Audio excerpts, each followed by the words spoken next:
우리가 이제 한 두어 주 우리 덕분에 인사를 했는데 가만히 생각을 해보니까 정말 그 덕분에 감사합니다 라고 우리가 얘기를 해야 되는 분이 계시는 것 같아요. 누구일까요? 네, 우리 하나님이시고 또 우리 참 부모님이신 것 같아요.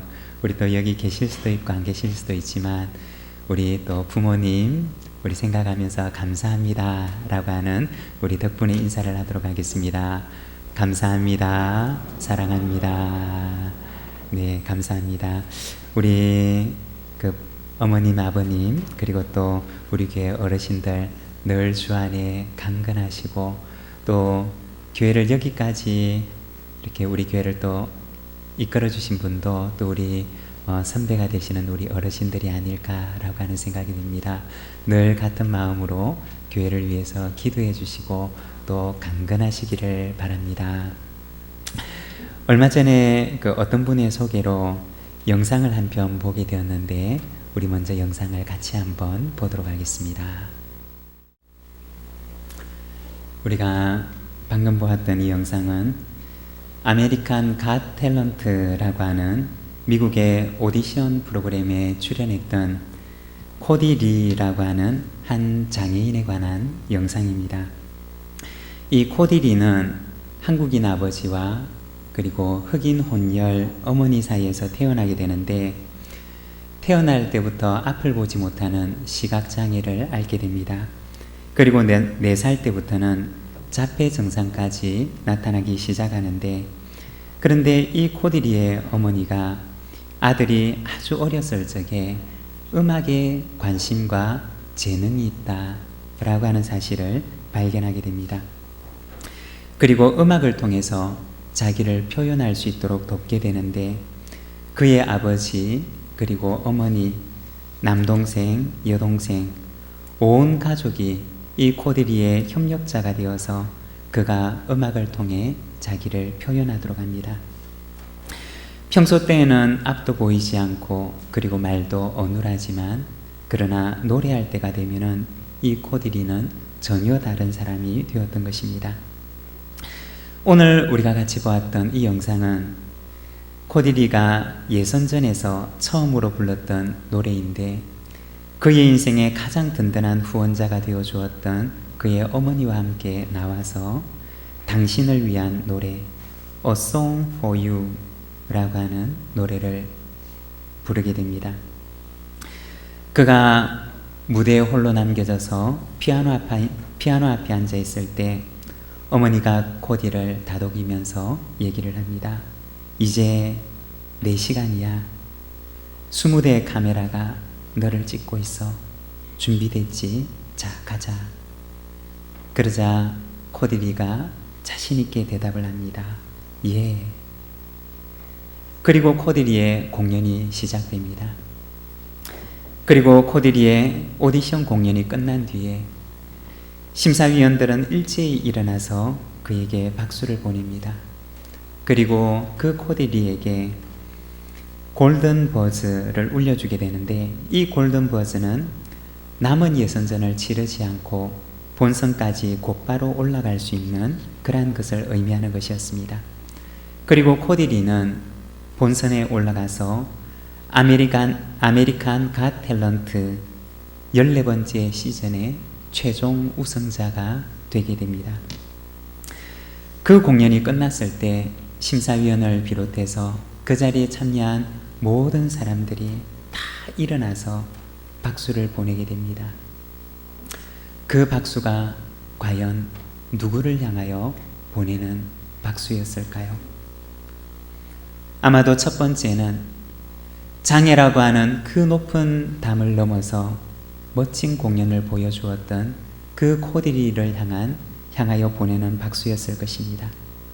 그렇지만 또 하나, 두 번째는 바로 그 아들을 그 자리에 설 수 있게끔 이끌어 주었던 그의 어머니의 숱한 눈물을 향하여서 보내었던 박수였을 것입니다.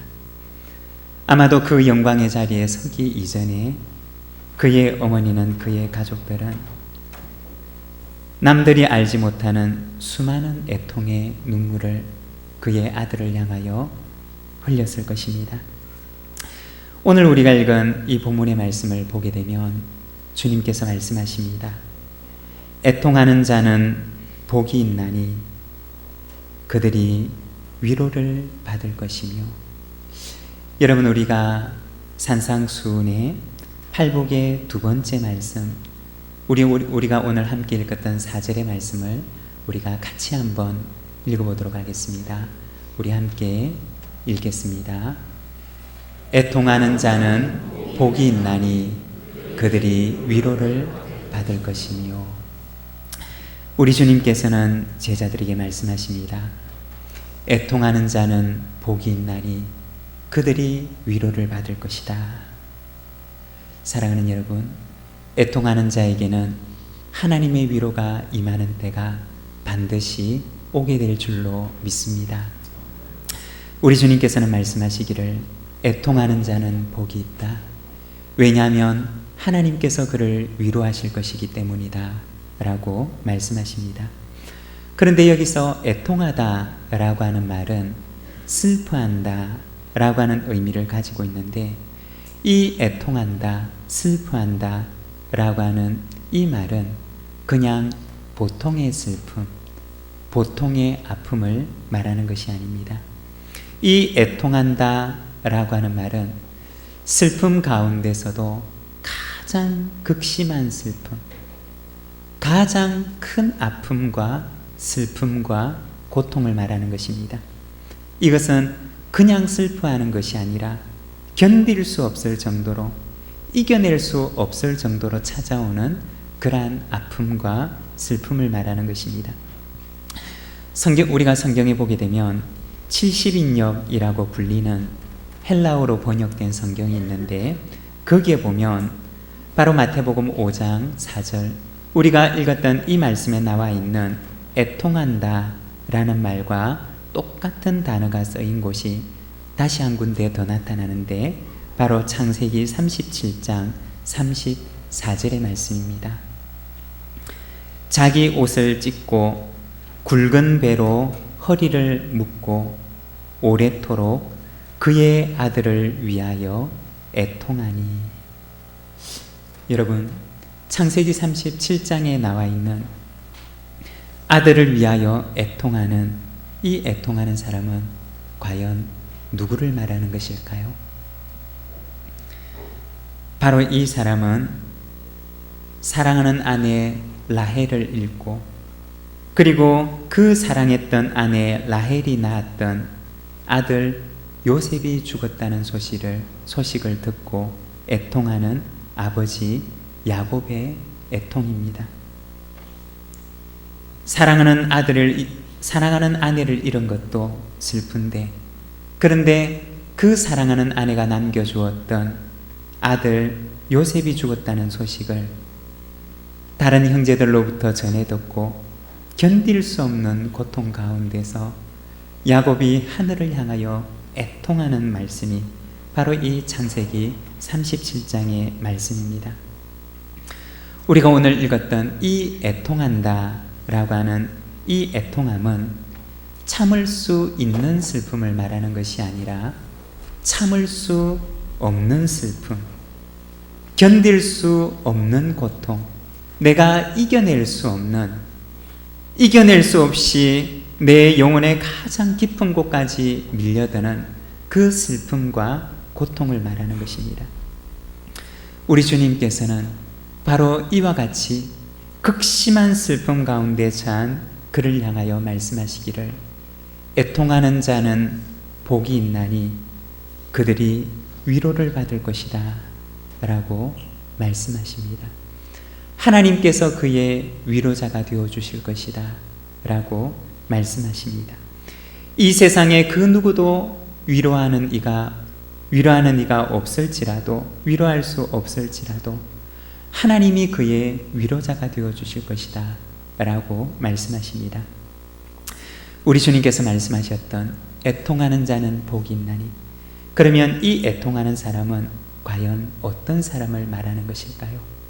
그리고 그가 애통했던 이 애통함은 과연 어떠한 애통함을 말하는 것일까요? 그리고 주님께서는 오늘 우리에게 어떠한 애통함을 원하고 계실까요? 오늘 우리가 말씀을 통해서 우리가 함께 이 구절을 묵상하면서 함께 이 말씀을 생각하기를 원합니다. 먼저 그 애통은, 우리 주님께서 말씀하신 그 애통은 이웃을 위한 애통, 이웃을 위하여 애통하라고 우리에게 말씀하시는 것입니다. 우리는 살아가면서 슬픔이 없는 삶을 살아가기를 원합니다. 우리가 살아가면서 슬픔의 고통을 겪지 않고 애통의 아픔이 없는 그러한 삶을 살아갈 수만 있다면 우리는 그러한 삶을 살아가기를 원합니다. 내 인생 가운데 그늘 없이 화창한 삶만이 우리의 인생에 펼쳐졌으면 하는 바람을 가지고 살아갑니다. 그렇지만 우리가 살아가는 우리의 인생은 우리의 바람과 같지 않습니다.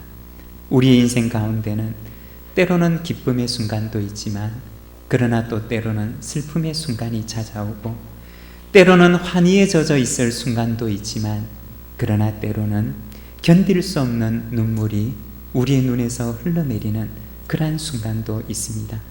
이와 같이 기쁨과 슬픔이, 그리고 환희와 눈물이 함께 어우러져서 우리의 인생을 만들어 나간다는 것입니다. 우리는 살아가면서 내 인생 가운데 밝은 태양만이 환하게 비치는 그러한 날들을 원하지만, 그러나 때로는 우리의 인생 가운데 짙은 먹구름이 몰려와서 견딜 수 없는 장대비와 같은 소낙비를 내 인생의 땅에 쏟아내고 가기도 하는 것입니다. 밝은 날을 기대하지만 그러나 원치 않았던 짙은 어두운 그림자가 우리의 인생 가운데 찾아오기도 합니다. 그런데 여러분, 만일에 우리가 생각을 한다면 우리가 살아가는 세상 가운데 내가 정말 바라고 원하는 대로 내 인생에 흐리고 비 오는 날은 존재하지 않고 언제나 맑고 환한 밝은 날만 우리에게 찾아온다면, 우리가 살아가는 인생 가운데 늘 화창하고 늘 맑은 태양이 이 땅을 비추는, 내 인생을 비추는 그러한 날들만 계속된다면, 여러분, 우리가 살아가는 이 세상은 과연 어떠한 세상이 될까요? 늘 밝은 태양이 땅을 향해 비추고 늘 맑고 환한 날만 계속된다면 우리가 살아가는 이 세상은 더없이 살기 좋은, 이 세상의 천국과 같은 그러한 곳이 될까요? 만일에 우리가 살아가는 이 땅에 맑고 환한 날만 계속된다면 그곳은 바로 우리가 살아가는 이 세상은 더없이 살기 좋은 세상이 아니라 사람이 살아갈 수 없는 메마른 사막과도 같은 곳이 되고 말 것입니다.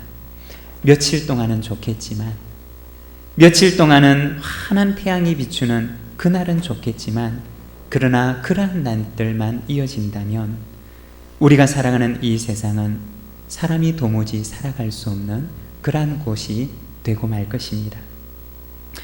여러분, 만일에 우리의 인생 가운데 우리가 원하는 대로 기쁘고 즐거운 날만 있고 우리의 인생이 슬픔이 없다면, 슬픔과 애통의 아픔을 모르는 사람들만이 이 땅에 살아간다면 이 세상은 어떠한 곳이 될까요? 아마도 이 세상은 세상에서 가장 살기 좋은 곳이 아니라 이곳은 그 어느 누구에게서도 위로받을 데가 없는, 세상에서 가장 외로운 그러한 세상이 되고 말 것입니다.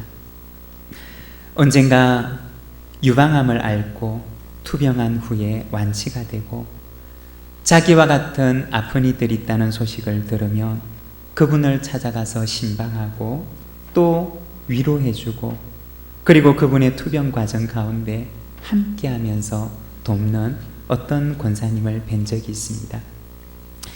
이분이 병을 앓고 투병을 해보니까 그 전까지는 이 병이라고 하는 것은 남의 일로만 생각을 했고 자신의 인생에는 그런 순간이 닥치지 않으리라고 생각을 했는데, 그런데 정작 자기 자신이 그 아픔의 당사자가 되고 나서 보니까 자기가 아프지 않았을 때 볼 수 없었던 새로운 세상이 그의 눈앞에 펼쳐져 있다는 사실을 알게 되었다고 합니다.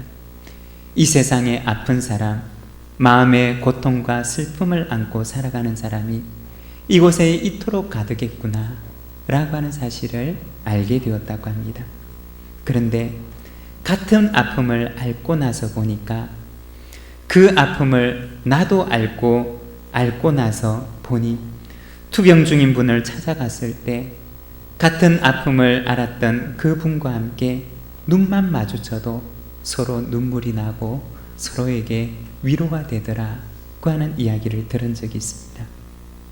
왜냐하면 서로 같은 아픔을 알아보았기 때문입니다. 얼마나 고통스러운 시간을 보내고 있고 얼마나 아픈지를 알기 때문에 서로 눈만 마주쳐도 그것이 서로에게 위로가 되었던 것입니다.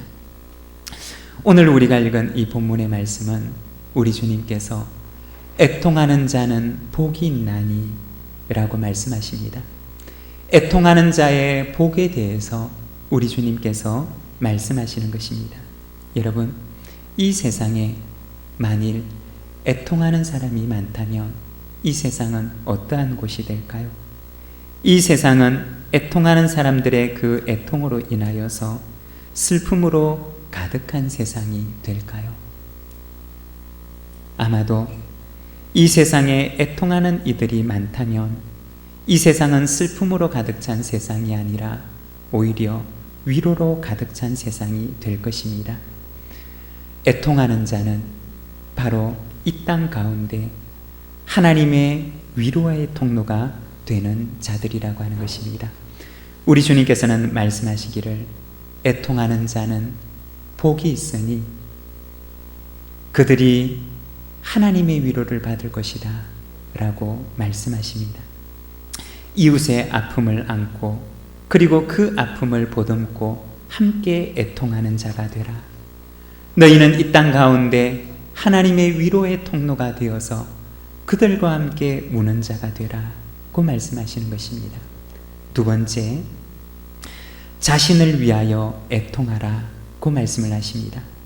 다시 말해서 자기의 죄를 위하여 애통하라고 하는 말씀입니다. 여러분, 우리 기독교 신앙의 출발점은 바로 이 죄에 대한 애통, 죄에 대한 괴로움, 내 속에 있는 하나님을 닮지 못한 죄성을 향한 아픔과 고통이 바로 우리 기독교 신앙의 출발점이라고 하는 것입니다. 예전에 한 교회에서 사역을 할 때 새가족 신앙 훈련을 맡았던 적이 있습니다. 교회에 처음 오신 분들, 그리고 신앙의 첫 단계 훈련을 받기를 원하는 분들과 함께 공부를 했던 적이 있는데, 한 번은 공부하는 시간에 어떤 분의 고민을 들은 적이 있습니다.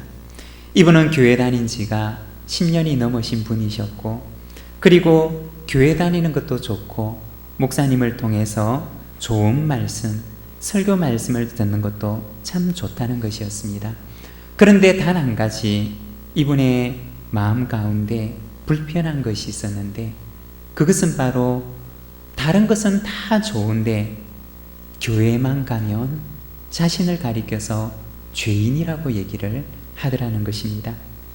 다른 것은 흠잡을 데 없고 늘 좋은 말씀 들려주시니까 참 좋은데, 그런데 교회만 가면 죄인이라고 하는 그 얘기를 그렇게 듣기 싫었다고 합니다. 비록 한평생 살아가면서 완벽하게 살지는 않았지만, 그러나 그래도 남들에게 죄인이라는 소리 듣지 않을 만큼은 살았는데, 그런데 교회에 가면 늘 죄인이라고 하니 이 말을 받아들이기가 참 힘이 들었다라고 하는 이야기를 들은 적이 있었습니다. 교회를 다니고 신앙생활을 한 지 10여 년이 지났지만, 그러나 이분의 신앙은 늘 그 자리에서 한 걸음도 더 나아가지 못하는 그러한 그것으로 인하여서 고민하는 분의 이야기였습니다. 여러분은 어떠십니까? 우리 가운데는, 내 속에는 죄에 대한 애통함, 내 속에 있는 죄성으로 인해서 내가 견딜 수 없는 괴로움을 가지고 내가 어찌할꼬 라고 하는 이 애통으로 여러분 살아가십니까? 죄에 대한 애통함은 기독교 신앙의 출발점이 됩니다. 신앙의 첫 출발점은 바로 내가 죄인이라는 것, 내 속에 죄성이 있다는 것, 그리고 나의 이 죄성 때문에 하나님을 닮지 못한, 그리스도를 거역하는 이 죄성 때문에 그리스도께서 십자가에 달려 죽으실 수밖에 없으셨다는 바로 이 죄인됨에 대한 깨달음, 나의 죄성에 대한 애통함과 괴로움이 바로 우리의 신앙을 새로운 곳으로 이끌어가는 바로 그 출발점의 역할을 하게 된다는 것입니다. 내 속에 죄에 대한 자각이 없고 죄인이라는 깨달음이 없고 오늘도 내 속에 있는 죄성으로 인하여서 몸부림치는 괴로움이 없다면 우리는 하나님을 전적으로 의지할 수가 없고, 그리고 우리는 하나님을 닮은 삶을 향하여 한 걸음 더 나아갈 수가 없다는 것입니다. 로마서 7장 22절에서 24절의 말씀을 보게 되면 사도 바울 역시 자신의 속에 있는 그 죄성에 대한 고통과 아픔으로 하나님께 기도하며, 그리고 그 아픔을 가지고 애통하는 그러한 모습이 나오는데 이렇게 말씀을 합니다. 내 속사람으로는 하나님의 법을 즐거워하되 내 지체 속에 한 다른 법이 내 마음의 법과 싸워 내 지체 속에 있는 죄의 법으로 나를 사로잡아 오는도다. 오호라, 나는 공고한 사람이로다. 이 사망의 몸에서 누가 나를 건져내랴.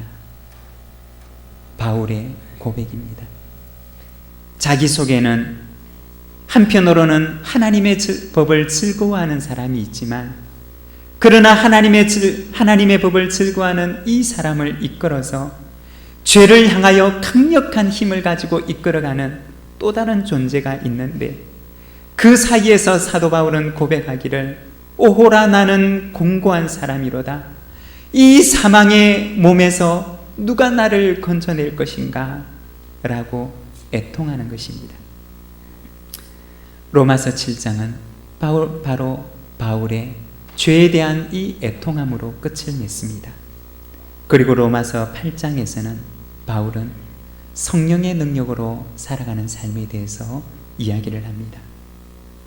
여러분, 우리 속에 죄에 대한 애통함이 없다면 내 속에 끊임없이 나를 붙들어서 죄로 이끌어가고자 하는 그 강력한 죄성에 대한 애통함과 괴로움이 없다면 여러분, 우리는 주님을 닮아가는 삶을 살아갈 수가 없습니다.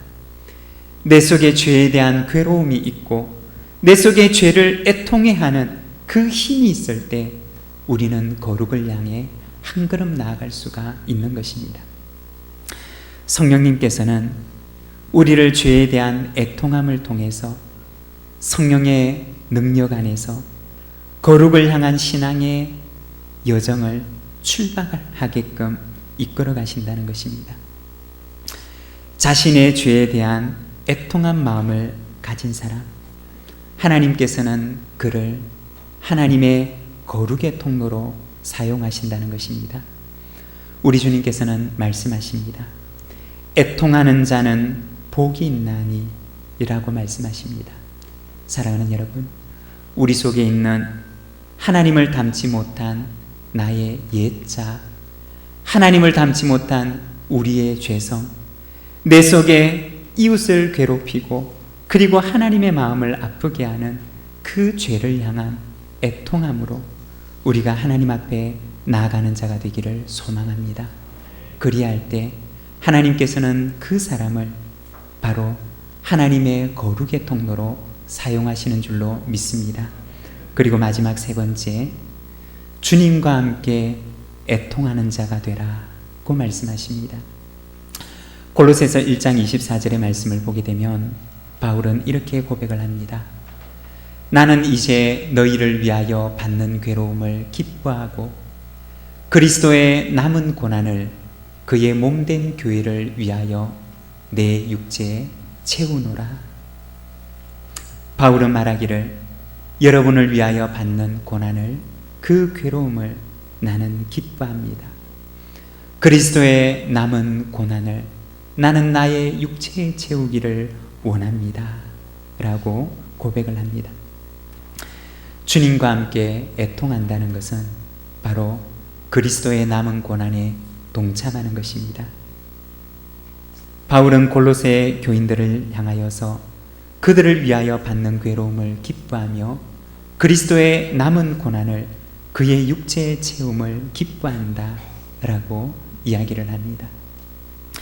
주님의 심장을 가지고 주님의 마음을 가지고 주님께서 애통하는 이들을 위해서 나도 애통하고 주님께서 사랑하시는 이들을 위해서 나도 사랑의 수고를 아끼지 않는 것, 그것이 바로 그리스도의 남은 고난에 동참하는 일입니다. 바울은 내가 이 괴로움을 기뻐하고 그리스도의 남은 고난을 내 육체에 채우노라고 고백합니다. 애통하는 자는 복이 있나니 라고 하는 이 주님의 말씀은 바로 주님과 함께 애통하는 자가 되라. 주님께서 애통하시는 이들을 위해 나도 애통하고 주님께서 아파하는 이들을 위해서 나도 함께 아파하며 주님께서 사랑하시는 이들을 위해 나도 주님과 함께 사랑의 수고를 감당하는 자가 되라고 우리에게 말씀하시는 주님의 초청의 말씀입니다. 우리 주님께서는 오늘도 우리에게 말씀하십니다. 애통하는 자는 복이 있나니 그들이 위로를 받을 것이며 애통하는 자에게는 하나님께서 그의 위로자가 될 것이다 라고 말씀하십니다. 사랑하는 부산진 우리 믿음의 가족 여러분, 이웃을 위하여 애통하는 자가 되시기를 바랍니다. 나의 죄를 위하여 애통하는 자가 되시기를 바랍니다. 주님과 함께 애통하는 자가 되시기를 바랍니다. 주님의 남은 고난에 동참하면 주님의 영광 가운데도 함께 동참하게 하실 줄로 믿습니다. 오늘 우리에게 주신 말씀을 생각하면서 우리가 함께 기도하기를 원합니다. 애통하는 자는 복이 있나니 그들이 위로를 받을 것이며 라고 하는 그 말씀처럼 그 말씀을 기억하며 주님, 이웃을 위하여 애통하게 하시고 나의 죄를 붙들고 애통하게 하시며 주님과 함께 애통하는 자로 살아가게 하옵소서. 우리 시간 함께 기도하며 나가도록 하겠습니다.